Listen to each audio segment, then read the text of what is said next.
Having the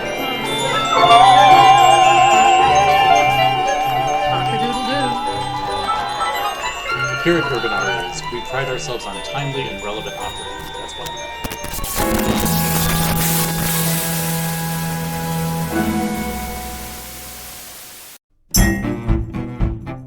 I'm Anne-Carolyn Bird, the Executive Director of UrbanArias, and I'm so pleased to be here today with Susan Kander, composer, and Roberta Gumbel, soprano and librettist, and they are the creators of Driving While Black, which UrbanArias is creating a film adaptation of this year as part of our digital virtual season.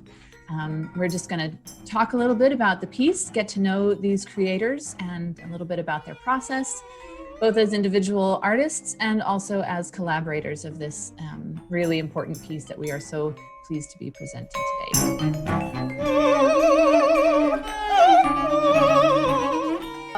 Well, I'm a soprano.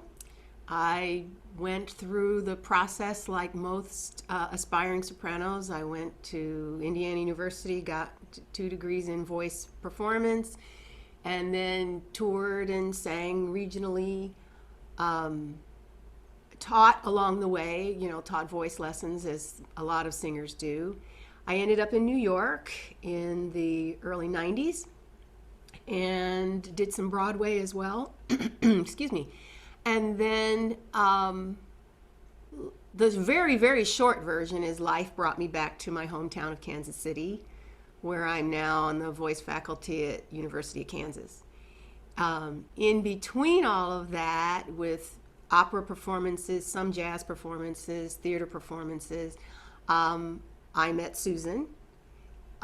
Kansas City Opera, Lyric Opera, commissioned a work that she had written, Never Lost a Passenger, and I was chosen to perform it. So we got to know each other professionally, and then over the last, oh my God, I don't know how many years, a lot. We've gotten to be friends as well. And then the collaboration came much later in our friendship, and I'll let her talk more about that if she wants. But that's the very short version.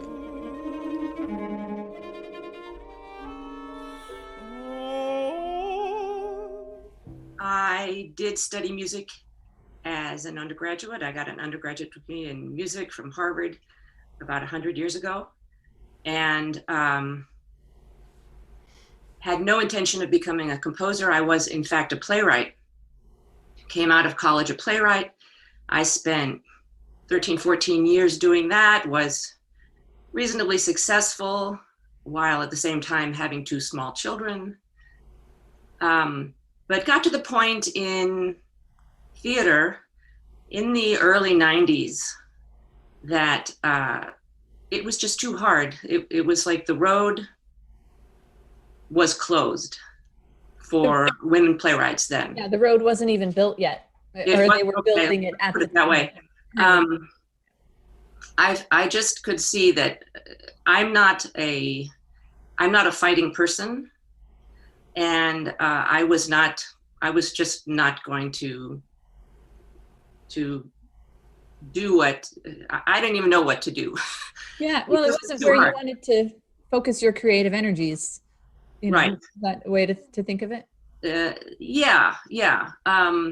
I wasn't a trailblazer. I just could see that about myself.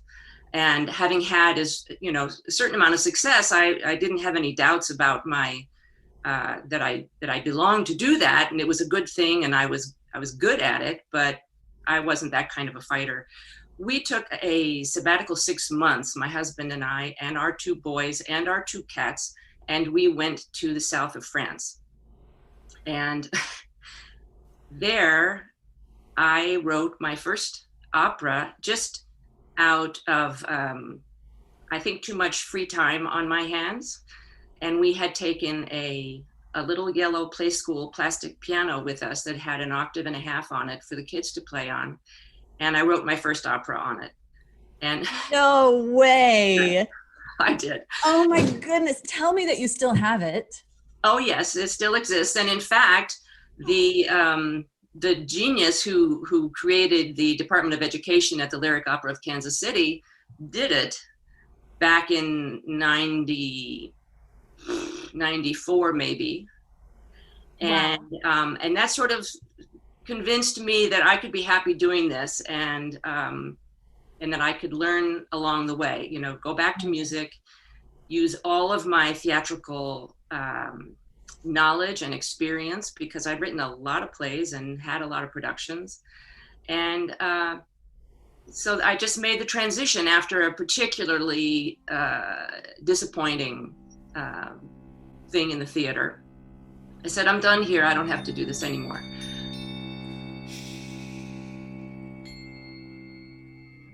Susan, having become such a good friend, invited me whenever I came to New York, and we come once a year. I started to stay in her guest room. And so we sat around and had lots and lots of breakfast and dinner conversation. And we had a conversation about my son getting close to driving age and the natural fears that any African-American mother has in this country right now. And it was conversation. It had nothing to do with the prospect of writing a piece about it.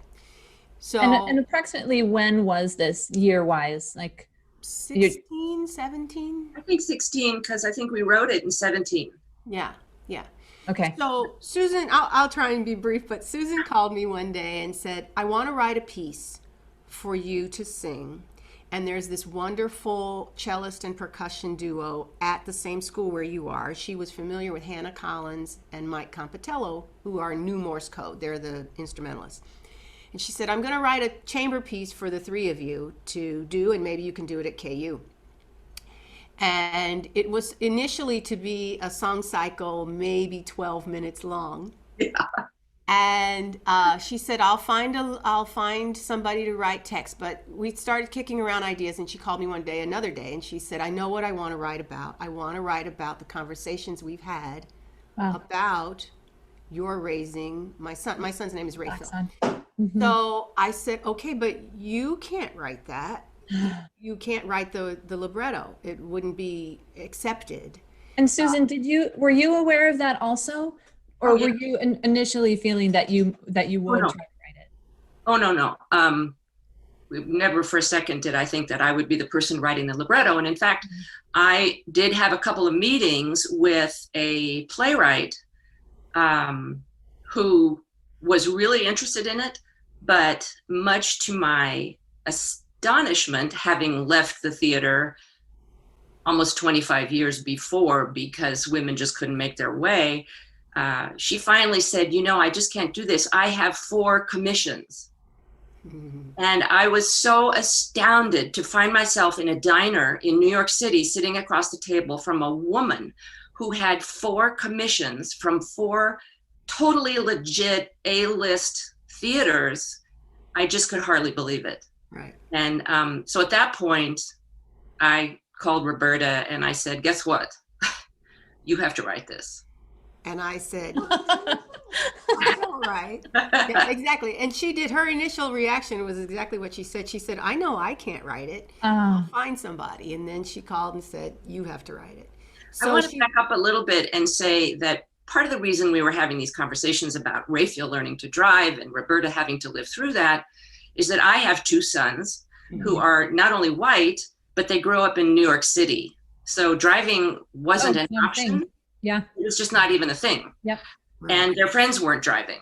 Yep. And it was one of those great blessings of growing up in the city. You give something and you get something when you raise your kids in New York City. And this was a big get. Mm-hmm.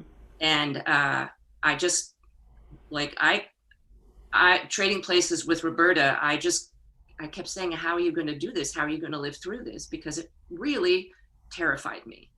Mm-hmm. And still does. Mm-hmm. Yeah. Even though it's not my experience. Right.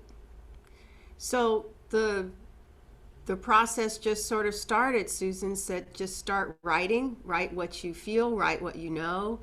And I did. And she, being a playwright in her own right, would make suggestions. She helped a lot with the shape of the piece. I would say she did shape the piece. And the writing came from two places. One, just what everybody sees in the news and the pieces interspersed with those newsworthy events. And then my own experience with my child. It wasn't initially meant to be an autobiography, but it is very much autobiographic. Yeah. So I just started writing, and she just started pulling and asking for more, or asking for shapes and changes. And then she chose the shape, the musical shape. Uh-huh. And then the pieces that I wrote, she fit where she wanted them. I think after a certain point in time, it became, once we both understood what the shape was going to be, and I'm not at all embarrassed to say that we definitely took from Anna Devere Smith's groundbreaking theatrical style, Yeah. but which we'd never seen applied to opera. And once we understood that was going to be how it went, then I think it suddenly kind of in a flash morphed from a chamber music song cycle into an opera. And when we realized that we could have an extended narrative and at the same time bring in all of these bulletins from the zeitgeist, what's going on and what's layering up in the mind of the mother as she raises her son, then we both were able to really think about, well, what do we want to know? What scenes do we need? And then it became super exciting. We get very, very intimate into the heart and mind and soul of this person who is a mother. She's also a wife, and that's what opera can do. Yeah. More than anything else, I think that's what opera can do. It can bring us into the kishkas of our characters. Tell me more about that word. What does that mean? Kishkas. That's a very useful Yiddish word that means the heart and the soul and the guts and the blood and the brain and the whole totality of what makes a person in their innermost place.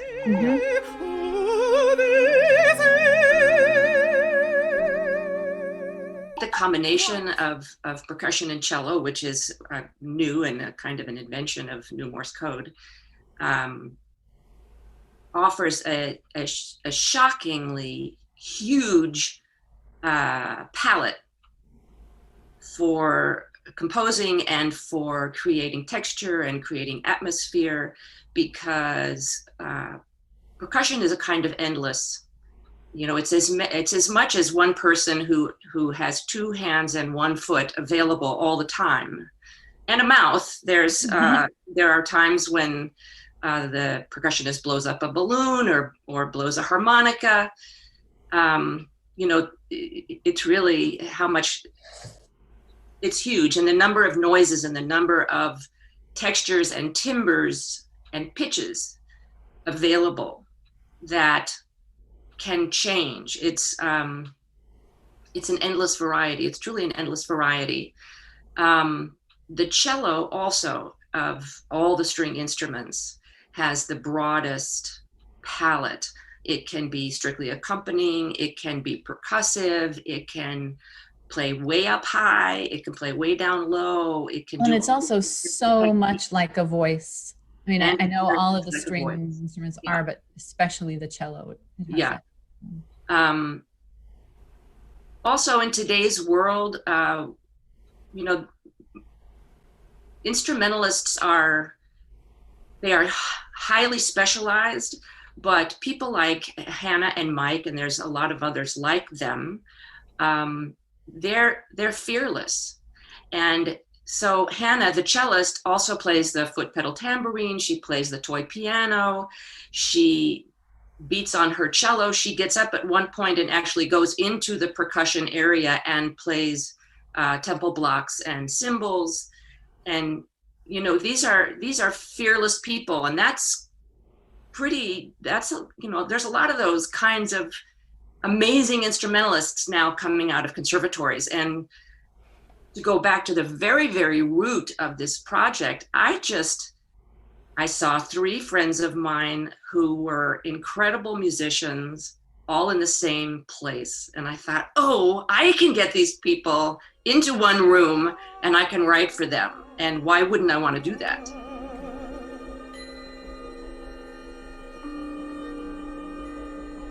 Well, singers don't usually get to tell their own stories. Right. And it was very liberating. There was never any, well, obviously there was no question of what is this about? Can someone explain to me what I'm supposed to be thinking here? Yeah. And so it didn't require interpretation. Mm-hmm. It didn't require a lot of direction. We had Chip Miller who directed it, who was great in terms of the staging and the moments to highlight. Mm-hmm. But I didn't have to find my muse and figure out how to make this work, because it was just me. And I I don't want to be self-deprecating, because that's what singers do. Mm-hmm. But I think it was never a question in my mind of how I'm going to play this, because it was just me playing it. When I look at it, I feel really sorry for my child that grew up with this mother who was, because in the moments where it is really me, he had a hard way to go. We had some tough times. I want to give you a hug. I want to reach through and give you a hug, because I watch it and I cringe a little bit, and I see the faces I'm making, and I realize he grew up with that face a lot, not just because of the driving issue, but just because of our relationship and that kind of thing. So it was very freeing, very liberating to just get up and do my own thing. I mean, I love text, and I know with my own students, I always say, what is this about? And what happened right before you have to say this, because otherwise, why are you saying it? Right. And so that's a thing that I like to do. I like to do that more than I like to worry about the high notes and the low notes. And Susan wrote a very difficult score, but she wrote with my voice in mind, so it was never, extreme in terms of damaging or straining to the voice or anything like that. She's always written really well for the voice. But it was kind of a cool experience. How can I tell you? And how are you going to feel watching someone else perform it? Someone like, Karen Slack, who's singing it for us? Who I think is amazing. Yes. And we could not have asked for a better choice, I think. I have no problem with it. I think she won't play it like I play it, because they're not her thoughts and her words, but I'm kind of looking forward to seeing how the piece changes energy, because the energy will definitely be different. I think it's going to be really fun. How do you have any feelings about the film adaptation that were, what are your thoughts about that? The film adaptation you're doing? Yeah. Very excited. My understanding, and I know very little about it, is that there are dancers. Two dancers. Yeah. Very exciting. Very, very, very exciting. Just to share a little something, every bar that I write is actually choreographed in my head. It doesn't matter if it's for singer, if it's for string quartet, if it's for orchestra, it doesn't matter. I have choreography going in my head all the time. Are you a dancer? I was a dancer. Yeah. With short bowed legs, so that didn't go very far. But that is a true thing. There's a continuous spatial movement, human movement, spatial thing going on in my brain all the time, and I can't wait to see what you do with it. I'm just thrilled. It's a story. To me, theater, if you can take it down to its ancient fundamentals of telling stories around a fire in the night, that's pretty much what happened. Chip Miller, our director, basically did that. It takes place in a void. It takes place in blackness, and you just see the people, and you hear the sound, and you feel the feelings, and that's sort of the basics. The basic material is there, and anybody who wants to take this and run with it and create something new and bring something new to it and imagine it in a completely different way, provided they do the thing that's on the paper, that's on the page. I think we're both really excited to see what other people will bring to it. His promises are true. Susan is always writing, always thinking, always creating. So for this piece to go forward, just, I think, gives even more inspiration to her to keep writing. We are writing another piece. That was my next question. That's wonderful. And I don't know that we would talk about it that much. I'll let Susan decide that. But I said, wait, I don't know how to write anything else. It's not my story. She said, yeah. We're going to do this. So we're thinking around a topic and a shape. But I think DWB having legs is really a special thing for both of us. I want to say that when we started talking about this piece, and it began to become more concrete as a shared conversation, one of the earliest things that we both felt very strongly about was that we wanted to create work of an intimate nature for Black singers to be able to call their own. And so that was a guiding principle from the beginning. Well, thank you both so much. I will look forward to seeing you again in a few weeks when we do this again as a live panel. And thank you, by the way, I want to thank you for getting into the New Works Forum and thinking that this was something that you wanted to do, and involving us, and it's wonderful. Well, it is our pleasure. It's part of our mission here at UrbanArias, and I'm just so happy that you guys are part of our family now. Yay. So are we. Excellent. Okay, goodbye to you both. Be well. Talk soon.